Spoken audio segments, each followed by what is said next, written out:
So, lots of mga idol welcome ulit sa panibagong video at sa video na to, i-game test natin itong isang smartphone ni Oppo which is the Oppo A6C. Maganda kaya to for gaming, tara check natin. For today's video, ayan, i-game test nga natin itong Oppo A6C. So, itong smartphone na to ay recently lalabas dito sa Philippines. Tingnan natin yung performance niya since yung processor niya is okay naman kahit papano for a entry or a budget smartphone. Pero for its price, hindi po perfect fit yan. So, titingnan lang natin kung playable ba siya sa mga MOBA games like ML, COD, yung mga ganyan, and Honor of Kings. So, hindi lang MOBA. COD rin itetest natin and PUBG Mobile. Ayan. So, open natin siya. Ayan yung itetest natin, COD, Honor of Kings, ML, at PUBG Mobile. So, ang nakuha lang natin variant is yung pinakamababa, 64GB. So, again, nung dinownload ko yan, hindi pa full download yung resources ng COD. Mapupuno na siya. Pero, eto siya, oh. Tingnan na, cut action. Tingnan natin yung storage niya. So, 59GB, di ba? Full download yung ano dito. Full download lang dito yung ML tsaka Honor of Kings. Yun lang, yung mga MOBA. Tapos, yung COD at PUBG, hindi full download yung resources yan. So, try natin kung playable ba yan dito sa Oppo A6C na 4GB, 64GB. So, yan. First na lalaruin natin is Mobile Legends. So, ito ating settings. Map quality ultra.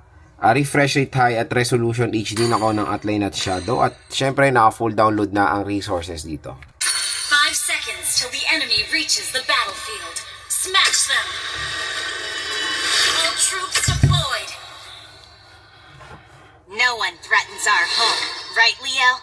Leo's my family, and nothing gets between family.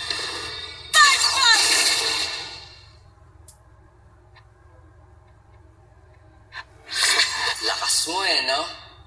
I'll show you the real out of the jungle.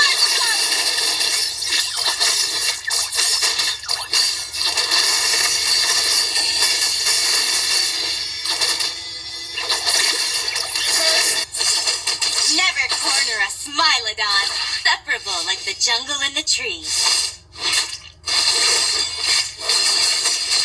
Shut down! You have slain an enemy! So, pagdating sa Mobile Legends, okay naman ang performance niya ni Oppo A60 so far.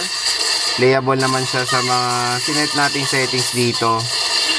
No problem naman. So, next is Honor of Kings. Okay, so set natin yung settings sa pinakamataas. Reso Ultra, FPS High.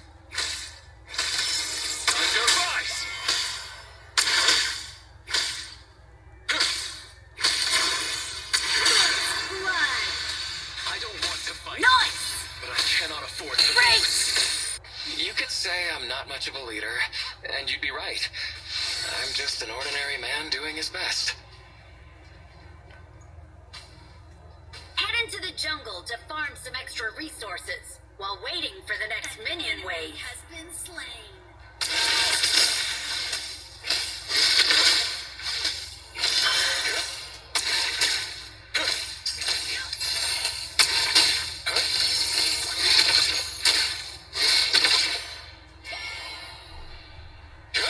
So, pagdating sa Honor of Kings, napaganda rin ng performance dyan naman. In fairness, si Oppo A6C, even 64GB yung storage natin. Again, ang pinaka-importante pa rin when playing games is of course yung processor and yung RAM. Pero yun, as you can see naman, playable na playable ang mga MOBA games dito sa Oppo A6C dahil sa kanyang processor din, the Unisoc T7250. So, next is COD. Set natin yung settings niya. So, graphics natin, pinakamataas available is medium, tapos frame rate natin nasa max.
So pagdating sa COD, multiplayer surprisingly playable din siya dito sa Oppo A6C mga idol. May mga few frame drops from time to time, pero manageable siya.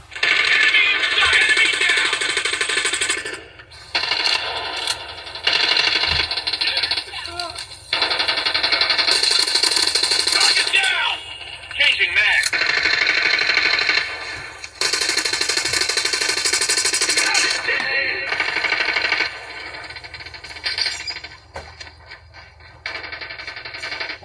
Targets in sight. Enemy down. We've taken the lead. Pagdating sa COD multiplayer, ayan, playable din siya mga idol. Pero may mga frame drops tayo din na na-experience from time to time. Ayan.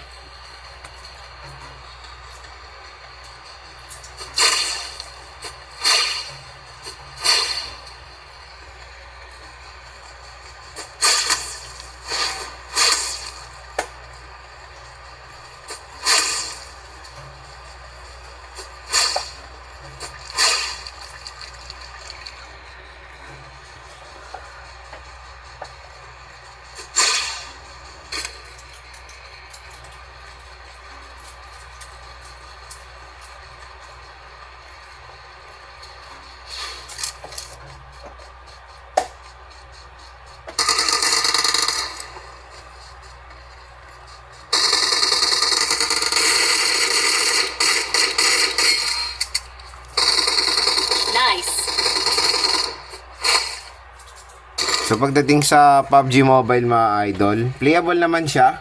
Pero pag may kalaban tayo, naka-experience tayo ng mga few frame drops along the way. So yun yung game test natin dito sa Oppo A6C. So far, when it comes sa performance niya, in fairness nga talaga sa Unisoc T7250, maganda naman talaga for an entry or budget smartphone. Pero syempre for its price, inuulit ko, medyo hindi talaga siya perfect. Pero para nakikita natin sa mga popular brands or even sa mga transient din na nagiging new normal na ang Unisoc T7250 sa presyo na up to 10,000 pesos. Pero again, marami pa po mas better processor dito sa 10,000 pesos segment. Kaya sinasabi ko parate, itong T7250 ay okay na okay talaga for a price tag na 5 to 6,000 pesos lang. Performance wise, the processor is okay naman. As you can see naman, nakakalaro naman tayo. Hindi naman siya yung super duper sluggish na processor. And when it comes sa mga AAA games, huwag nyo nang balakin dahil since itong mga smartphone na to ay meron mababalang na RAM, hindi po kakayanin talaga mga AAA games dito. So pwede siya sa mga casual games like ML, ayan, Honor of Kings, pwede and even COD at PUBG and even COD and PUBG Mobile. Kaya kung maglalaro kayo sa Oppo A6C, always manage your expectation. And syempre yung kunin nyo yung 128 GB of internal storage kasi yung 64, as you can see, 4 pa lang po yung install natin, wala na po, full storage na agad. So again mga idol, kung interested kayo makuha itong Oppo A6C ng napakamura at bagsak presyo, dito lang kayo bibili sa ating link. Tap mo yung video, may shopping button dito, mura at bagsak presyo nyo lang makukuha itong Oppo A6C dyan sa ating link. Dahil dito sa ating video, may exclusive discount voucher pa kayo na up to 1 to 2,000 additional discount voucher bukod doon sa sale price niya sa online. So grab yours now kung interested kayo sa Oppo A6C. Kung i-rate ko ang kanyang gaming performance sa kanyang presyo, 1 ang lowest and ang highest, ang score ko dito mga idol nasa 6.5.